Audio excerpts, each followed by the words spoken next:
Hello, YouTube. So I'm just gonna talk about the Grey Knight Codex and what I'm bringing to the Colonial Grand Tournament qualifiers, which is 1850. I got my list right here. It's a pretty competitive list, in my opinion. I've had some good luck with it. So let's just start off simple. For HQ, we got Castellan Crow. He's kind of pretty much a Brotherhood champion, almost worse for 50 more points. But his benefit is allowing these purifiers to be brought as troops. That is very beneficial because the purifiers have a psychic power which is extremely great. It's called Cleansing Flame, if you don't already know about it. And they also have one more attack, and also their upgrades are a lot cheaper, and they can take more psi cannons per squad. They're really just the best unit in the whole codex. And they're only 2 more points than Strike Squad Knights, coming in at 24 points, I believe. Okay, so yeah, Castellan Crow, he allows us to take up these purifiers as troops. Normally they're elites. For our elite slots, we have 2 Venerable Riflemen. If you haven't already faced these guys, they're pretty brutal. Venerable Rifleman is a Venerable Dreadnought with twin-linked autocannons on each arm with Cybolt ammo. So this allows them to pump out a whopping 4 Strength 8 shots that are twin-linked that hit on 2s every turn. This annihilates transports. It kills Marines just because of the massive wounds that you can put on them, because you barely ever miss hitting on 2s and it being twin-linked. It's phenomenal. And also, you can deal with even Armor 13 with these guys pretty efficiently. So yeah, these are my anti-tank. Now my purifiers. I have 4 squads, and they all vary in size. The first 2 squads with the Razorbacks both have 6 knights, 6 purifiers in each squad. So in this squad, I have 3 halberds, and the Knight of the Flame has a Force halberd, mastercrafted, and 2 psi cannons, and they ride around in Razorback with Cybolt ammo and Dozer Blade. This squad right here and this squad right here, they're meant to intercept any assaulting units and get to the front lines. This squad is meant to strike first because they have 4 halberds striking at initiative 6. So if I charge, that's 12 attacks at initiative 6, possibly strength 5 if I make hammer hand. And it's very brutal to like a squad of Marines. You can wipe them out easily. And the psi cannons are there just for fire support because psi cannons are unbelievably great. And sometimes I decide to run the Razorback with nobody in it. And if it's an objective-based game and I have more objectives on my side, I'll use the Razorbacks as like shields or like gun platforms mobile gun platforms that I could drive around. So that's what they're also good for. But for the most part, I use them to charge my knights, charge these 2 squads of knights into battle. Same with this squad, it's only 3 more points because, oh, that's wrong. It's supposed to be hammer.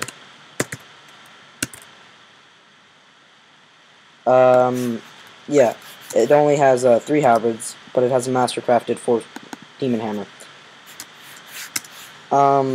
They're kind of the same thing. They're also supposed to rush in and intercept any units.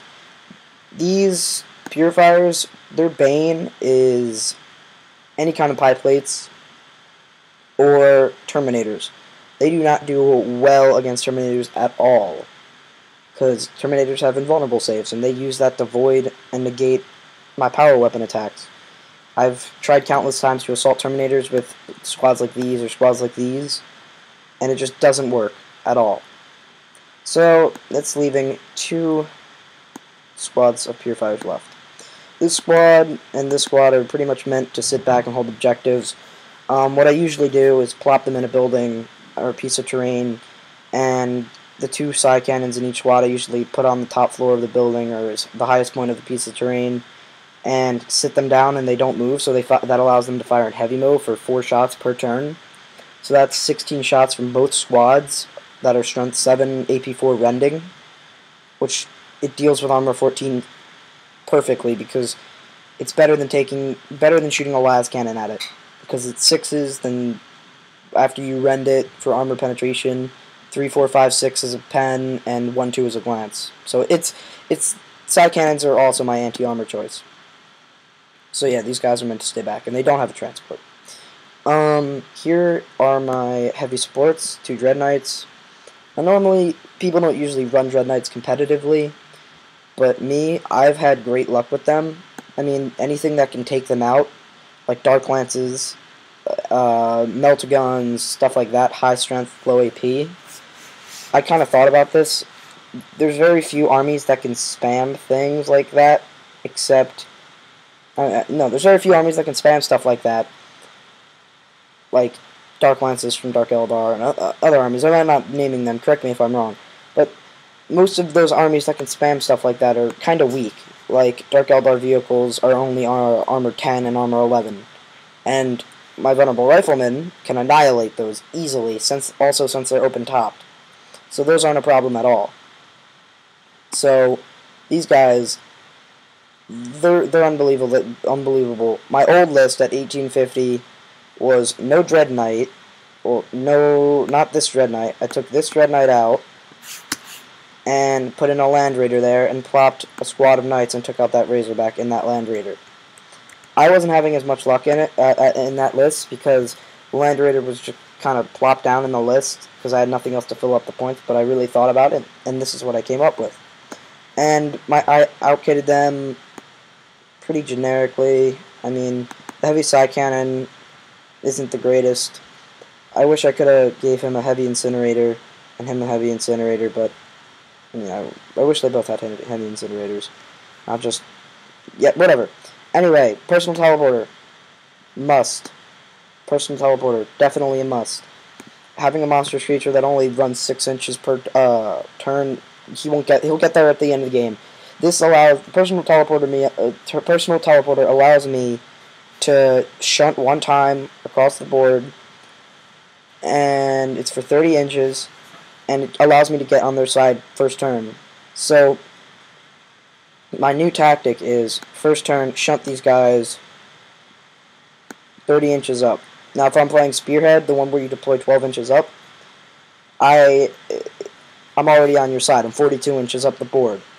I'm already on your side. You already have to deal with 2 monstrous creatures at toughness 6 and 2 up armor save that can annihilate anything. And now they're right here doing the dirty work. These guys are cleaning up. So I'm just going to go over my list again.